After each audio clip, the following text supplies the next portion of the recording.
Čau lidi, vítám vás u dalšího videa a dneska z recenzi hry.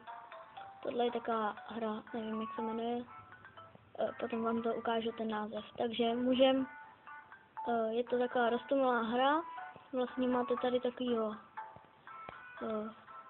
bambuláka a ten chce svůj bombonek a vy musíte ho dostat k němu. Takže, máte tady různé levely, když ten bambulák prostě nemá, když vám spadne ten bombonek, tak přesně tenhle level je zrovna takový s raketou, takže on je takový. Tohle už je myslím 4. edice levelu. Já to mám teda bezplatnou verzi, ale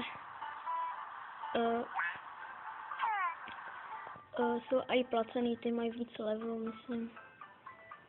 Nebo tak, ale si myslím, že pokud jako jste ve finanční nouzi asi tak jako já, tak vás potěší tady ta bezplatná verze, že je to fakt rostomilá hra a je hezká hudba.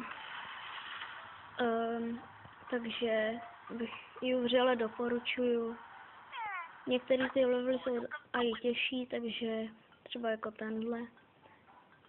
Ten je taky docela těžký.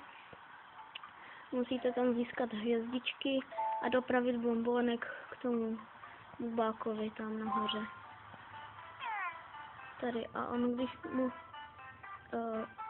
když vlastně vám spadne ten bombonek, tak zakničí tak divně, ale kdybyste se to tak mě někdo se odlesknou, protože to natáčím vlastně kamerou tady, tak bude někdy odlesk, takový trošku menší. Budu natáčet teďka takový hry do Androidu, vlastně recenze, bezplatný teda budu natáčet, aby většina z vás to uplatnila.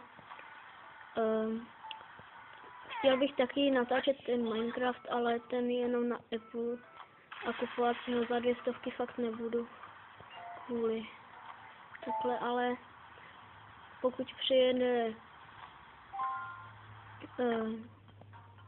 sestra, tak možná ho natočím, protože ona má Apple, to má bezplatný Minecraft, takže možná ho taky natočím, ale to už jsme odbočili, takže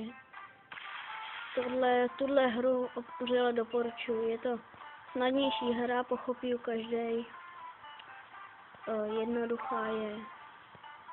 A teďka vám ukážu to jméno té hry.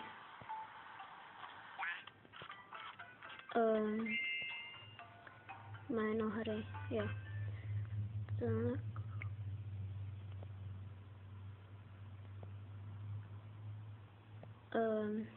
Je to, vidíte to, nevidíte, ale takhle. Cut the Rope Experiments Free. Experiments, čtu to dobře, jo. Takže Cut the Rope Experiments Free. Hru vřele doporučuju. Dá se dostáhnout na normálním Android marketu Google Play. Pokud máte Android už delší dobu, tak víte co. Tak to je asi z dnešní recenze všechno. Tak čau.